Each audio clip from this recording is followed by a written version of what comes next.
Olá, bem-vindo de volta às nossas aulas sobre legislação tributária de Campinas, aqui no GTUSP.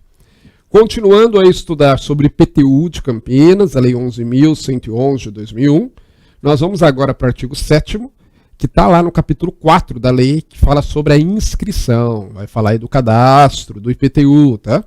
É um cadastro que todo imóvel urbano tem que estar cadastrado. Então vamos ver lá o que diz o artigo 7º, ó. Contribuintes os responsáveis, definidos nos artigos 5º, 5º-A, 6º, 6º-A, nós vimos no bloco anterior, lembra? Proprietário, o compromissário comprador, o contratante, ok? Deverão promover sua posse, além dos contribuintes, né, como os possuidores, por exemplo.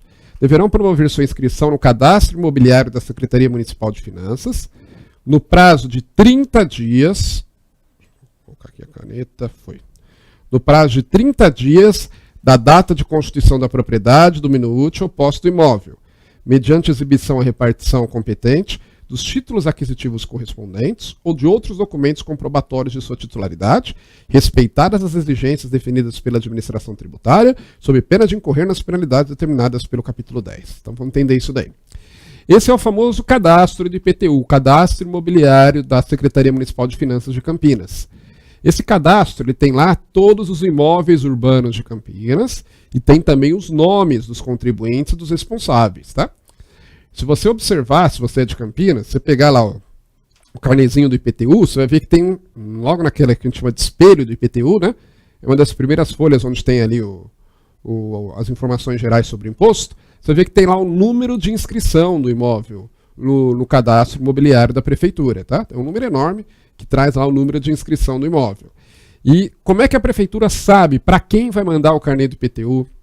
Como é que a prefeitura sabe quem ela vai cobrar se não houver pagamento do IPTU? É justamente através desse cadastro aqui.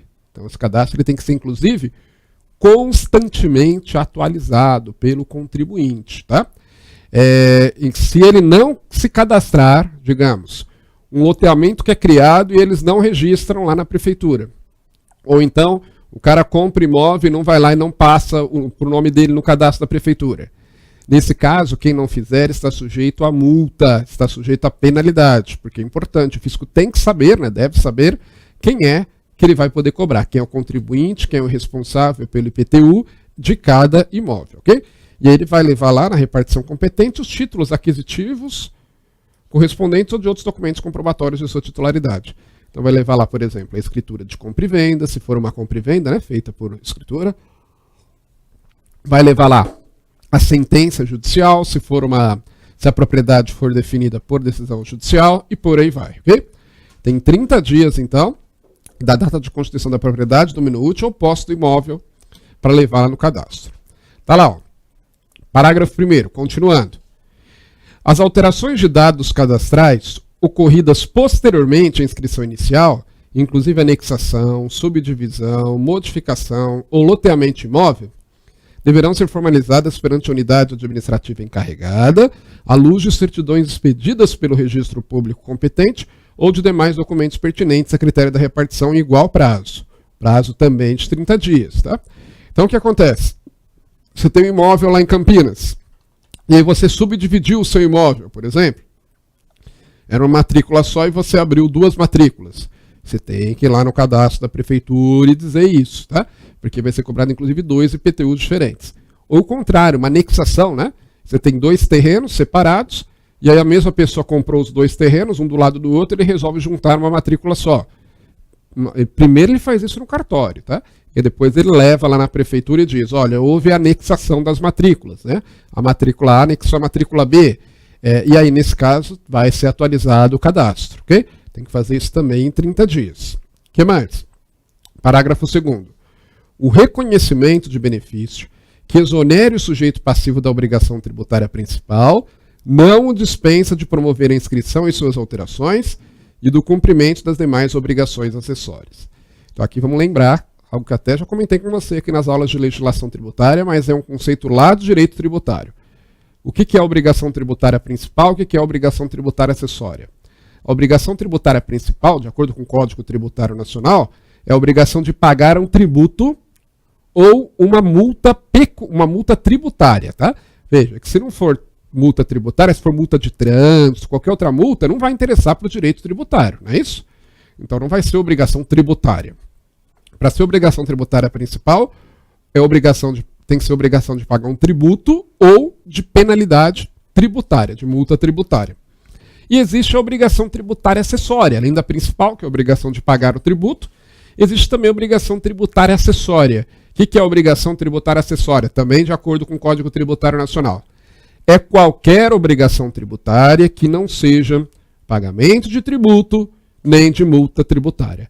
Exemplo de obrigação tributária acessória, justamente o cadastramento no cadastro da Prefeitura de Campinas, né? Então, se você compra imóvel, você tem que ir lá e atualizar o imóvel, dizer, olha, a partir de hoje eu sou o proprietário.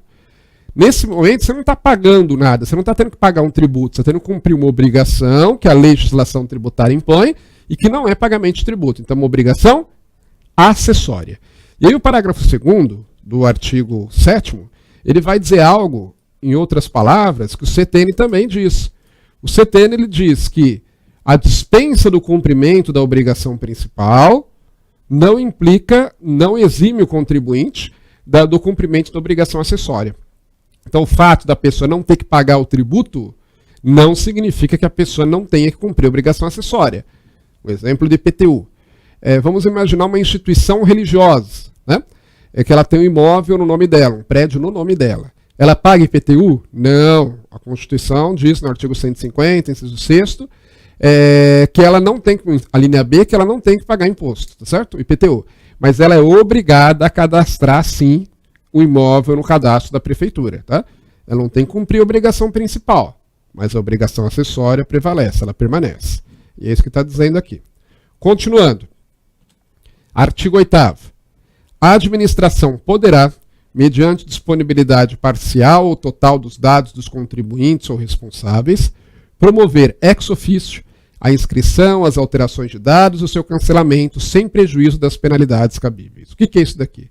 Primeiro vamos entender o que é ex officio. Ex officio é o mesmo que a expressão que a gente usa bastante no direito administrativo e também no direito tributário, é o mesmo que a expressão de ofício. E o que é o que é um ato de ofício ou ex officio? É aquele que a administração pública pratica sem que ninguém solicite. Ela pratica pela sua própria iniciativa. Ela vai lá e faz. Tá? É diferente quando o contribuinte pede um requerimento, que não é de ofício. Ou tem que ser provocado já por alguém, não é de ofício. No ato de ofício, a administração vai lá, ela própria toma iniciativa e faz. O que está dizendo aqui o artigo 8º? Está dizendo algo bem simples. Ó. Lembra que o contribuinte, né, em geral, o responsável, ele é obrigado a manter atualizado o cadastro da prefeitura, lá do IPTU, né, o cadastro imobiliário? Ok. Mas e se ele não atualizar? Intencionalmente ou não, não importa. Às vezes ele nem sabe, né, que tinha que atualizar. Mas se ele não atualizar, a própria prefeitura pode atualizar ela mesma? Pode. É isso que está dizendo aqui. Ó. A administração, né, entende isso aqui, né, especialmente, claro, o Poder Executivo, que é o que cuida disso, a administração poderá, mediante disponibilidade parcial ou total dos dados, né, ou seja, de acordo com os dados que ela tiver, promover de ofício a inscrição, as alterações de dados e o seu cancelamento sem prejuízo das penalidades cabíveis.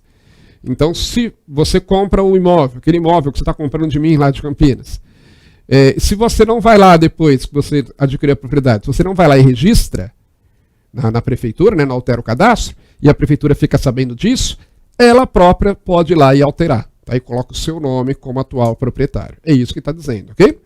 Agora, nesse caso, como você não avisou, deveria ter alterado o cadastro, deveria ter avisado a prefeitura e não fez, aí você está sujeito a pagar uma multa, está sujeito a penalidade, ok?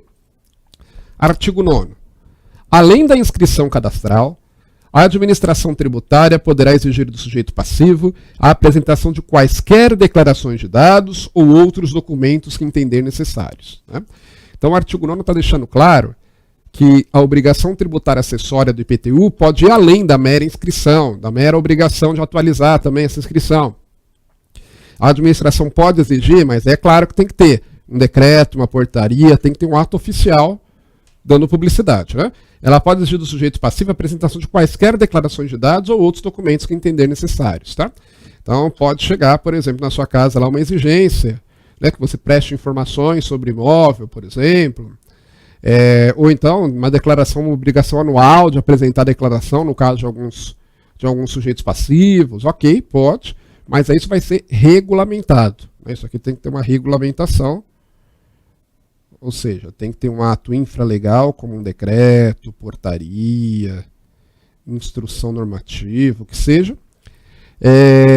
Tem que dizer como é que vai ser essa obrigação, que informações você vai ter que entregar, ok? Continuando, artigo 9º. Ó, isso aqui é importante, vamos ver por quê. Os tabeliães, escrivães e demais serventuários de ofício ficam responsáveis por encaminhar mensalmente, impressas ou por meio digital, ao Departamento de Receitas Imobiliárias da Secretaria Municipal de Finanças, cópias das escrituras lavradas e dos registros e averbações efetuados por eles ou perante eles, em razão do ofício, naquele período. Então está falando aqui de tabeliães, escrivães e demais serventuários de ofício. Então, basicamente, lembrando a diferença, acho que eu já devo ter falado em algum momento aqui para você, existe lá o cartório de notas e existe o cartório de registro de imóveis. Tá? O termo tabelião normalmente é para cartório de notas, mas aqui está se referindo inclusive de ofício, ao registro de imóveis, porque fala inclusive demais serventuários, né, de ofício. Então o que acontece? O cartório de notas, o cartório de registro de imóveis, eles têm que encaminhar todo mês, à Prefeitura de Campinas, cópias das escrituras lavradas e dos registros e averbações efetuados por eles. Para quê? Para que a Prefeitura possa acompanhar, possa fiscalizar, por exemplo, se os contribuintes estão mantendo atualizado esse cadastro, né, o cadastro imobiliário da Secretaria Municipal. Porque é aquela história, voltando àquele exemplo que eu dei, você compra imóvel de mim lá em Campinas e você não registra, não vai lá no cadastro imobiliário da Secretaria e não atualiza. Mas você vai lá no cartório e registra. Normalmente você vai registrar para não correr risco, né? Para não correr o risco que eu venha vender por outra pessoa, você corre lá e registra no cartório. Para garantir o seu direito. Mas aí por alguma razão, sei lá, você esquece, não sabia o que tinha que fazer, você não registra, não avisa a Prefeitura que você comprou o imóvel. Você não vai lá alterar a inscrição. Nesse caso, a Prefeitura, se o cartório encaminhar para ela, né, isso, essas escrituras lavradas, registros, averbações, ela pode ficar sabendo que você comprou imóvel de mim, então ela pode ir lá e colocar você como proprietário, tá? Normalmente, nesse caso, antes ela vai pedir esclarecimento, né? Vai falar, olha, aqui está constando que você comprou imóvel, tal, vai pedir para você se manifestar. Se você não se manifestar, de qualquer forma, normalmente ela vai lá e vai registrar, né, você como o atual responsável, ou contribuinte, no caso, o contribuinte que está comprando imóvel, ok? Isso aqui é importante. Não quer dizer, né, que toda a informação que chega, ela vai conseguir checar, né? Porque às vezes você tem problema aí, claro, de pessoal, não tem pessoal suficiente, né? Então, às vezes, aliás, os fiscos em geral, é o que a gente sempre costuma dizer, às vezes eles têm o problema de ter mais informações do que eles conseguem tratar, do que eles conseguem trabalhar, né? Você pega, por exemplo, a Receita Federal. A Receita Federal recebe um mundo de informações todo ano, né? Recebe, sei lá, quantos bilhões de dados ela recebe, considerando, né, cada declaração de imposto de renda, quantas informações não tem lá que você coloca, multiplica isso por cerca de 30 milhões, que é o número de declarações entregues. Aí você tem também as declarações das pessoas jurídicas, declarações de cartórios, declarações de bancos, declarações de administradores de cartões de crédito. Com certeza são bilhões de dados que a Receita Federal, são formais, né, ela recebe. Só que ela normalmente não tem condições de tratar tudo isso, até porque é humanamente impossível. Então aí normalmente ela vai, claro, né, definir ali critérios para trabalhar aqueles dados mais importantes. O mesmo acontece também com os demais fiscos, né, seja estaduais ou municipais. Então, se a Prefeitura vai ou não conseguir trabalhar isso, é outra história. Mas os cartórios, eles são obrigados a fornecer à Prefeitura, todo mês, cópias dessas escrituras e registros e averbações que eles fizeram na matrícula dos imóveis. Ok? Muito bem. Então, com isso, nós falamos aqui nesse bloco sobre a inscrição municipal, ou cadastro municipal de imóveis urbanos de Campinas. Vamos ficando por aqui. Bons estudos para você e até a próxima.